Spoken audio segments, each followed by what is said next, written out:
Ele é engenheiro agrônomo pela Escola Superior de Agricultura Luiz de Queiroz, da USP, com pós-graduação em Engenharia de Fontes Renováveis de Energia pela Sogesta Itália e especialização em Planejamento Energético e Impactos Ambientais pela Comissão de Energia da Comunidade Europeia. O Arena Livre tem o prazer em receber Linneu Siqueira Júnior, secretário executivo adjunto do Imaflora, o Instituto de Manejo e Certificação Florestal e Agrícola, entidade sem fins lucrativos, criada em 1995 para promover a conservação e uso sustentável dos recursos naturais e referência na certificação florestal e agrícola.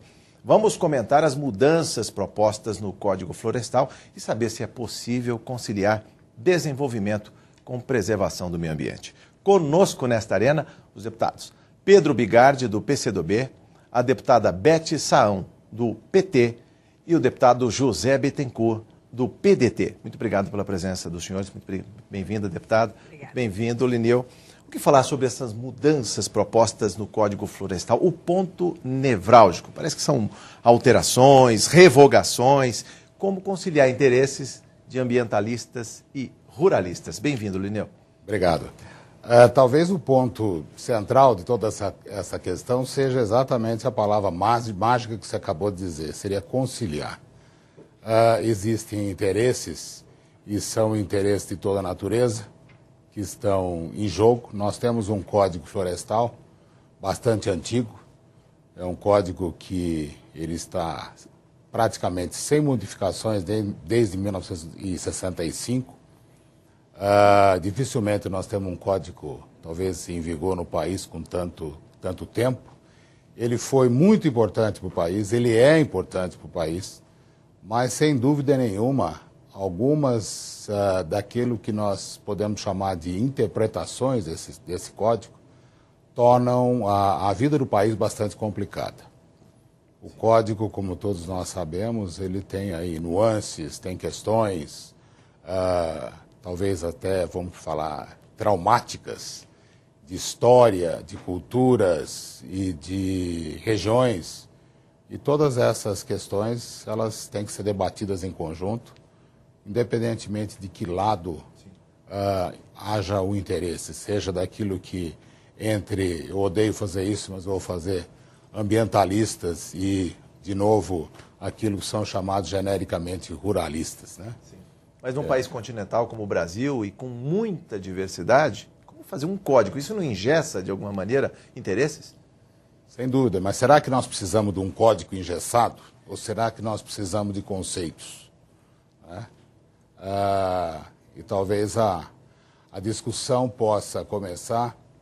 Primeiro, nós temos dois grandes problemas. O primeiro seria a discussão das ditas APPs, que hoje qualquer criança, qualquer jovem, ainda em idade escolar, já repete a sigla sem saber exatamente o que significa, né? Então, área de proteção permanente. As áreas de preservação permanente, ou seria proteção permanente, que, de acordo com o código hoje vigente, eles não podem ser tocados, eles não podem ser aproveitados, eles têm que realmente ser mantidas, essas áreas. O problema é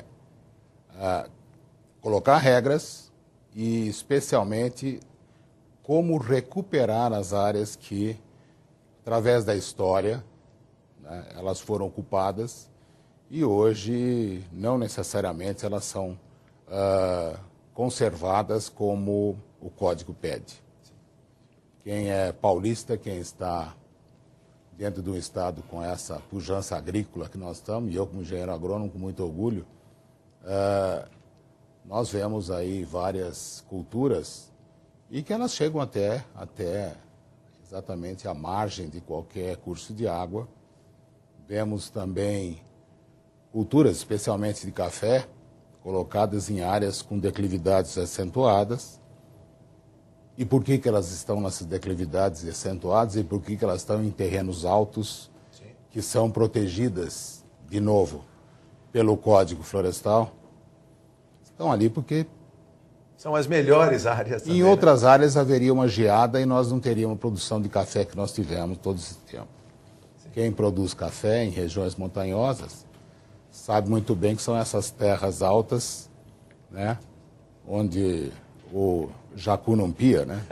Então, é nessa área que existem os cafezais, e são cafezais produtivos, são cafezais que têm qualidade, e especialmente cafezais que pertencem a muitos pequenos e médios produtores. Sobre a certificação do café e desses cafezais nos altos de Minas, Espírito Santo, a gente vamos falar sobre nesse programa. Gostaria muito. Beth Saão, sua primeira pergunta, muito bem-vinda. Eu que agradeço, cumprimentar todos os meus colegas, a você, Jorge, ao professor. Eu tenho acompanhado um pouco até a angústia que os nossos produtores paulistas têm. Eu sou do interior, minha região é essencialmente agrícola, a base econômica dela é prioritariamente agrícola e Catanduva, né, uma região de onde o setor sucrocoleiro é fortíssimo e tem problemas, não é?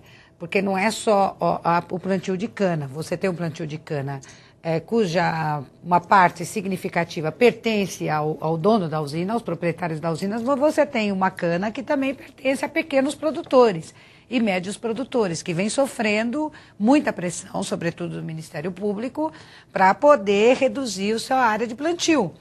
Ora, eles já têm uma série de dificuldades, considerando a cana e considerando a laranja, que são as duas culturas principais ali. A laranja em menor escala, a cana em maior. Né? Já foi quase que equilibrar. Aliás, a laranja foi maior, depois que veio a cana. Mas, e aí, você tem um problema hoje que, no caso do Estado de São Paulo, você tem um decreto do governador da Reserva Legal, né, que impõe uma série de restrições aos produtores e que está fazendo, inclusive, está assustando demais. E o que eles estão fazendo? Muitos deles já estão se desfazendo das suas áreas, ou vendendo essas áreas, ou arrendando para a usina e voltando para a cidade. As usinas, e muitas usinas não querem nem comprar, porque elas também não querem serem considerados, nem os proprietários, como grandes latifundiários. Né? Eles não têm mais interesse em ampliar sua extensão territorial. Eles já têm área suficiente para fazer plantio da cana que eles necessitam. E o resto, eles compram dos fornecedores. Agora, o problema está com esses fornecedores, que estão cada vez mais pressionados, né? De um lado, um código florestal, na minha opinião, já ultrapassado e que merece ser reformado. Agora, não com essa dose de rixa que existe entre dois grupos, né? De um lado os ambientalistas, de outro lado os ruralistas, mas que precisa ter alteração. Agora, o que me preocupa é que isso está provocando uma mudança muito rápida, muito brusca, né? Principalmente com esses pequenos proprietários e até médios proprietários, que não têm como se adequar a essas novas exigências e ficam sem alternativas. E a alternativa passa a ser entregar a sua área e, mais uma vez, inchar as cidades. Eu vejo, às vezes, proprietários absolutamente desmotivados, deprimidos até, porque o que eles sabem fazer é lidar com a terra. No momento que isso lhes é tirado, até por força de uma lei de pouca discussão, de um decreto que foi feito de cima para baixo, impositivo. Literalmente é um decreto. Literalmente, né? Então, eu gostaria que o senhor comentasse um pouco isso, porque os telespectadores que nos assistem, com certeza, está todo mundo bastante ansioso, sobretudo as pessoas que trabalham e vivem da terra. Eu acho que as suas palavras estão perfeitas, né? Eu complementaria apenas que talvez essas medidas, essa força, em alguns momentos forte demais, ela também causa mais êxodo rural, mais abandono da atividade, mais concentração de terra. Por mais que nós possamos dizer, bom, os grandes produtores, eles talvez não queiram ficar com esse passivo, mas grandes produtores capitalizados, eles podem, com um pouco mais de, vamos dizer, de condições, fazer uma recuperação dessas áreas. Eu gostei também dessa questão do código, dessa sua colocação, que o código deve ser reformado. Especialmente o código deveria ser reestudado. Reestudado e muito bem conceituadas certas questões.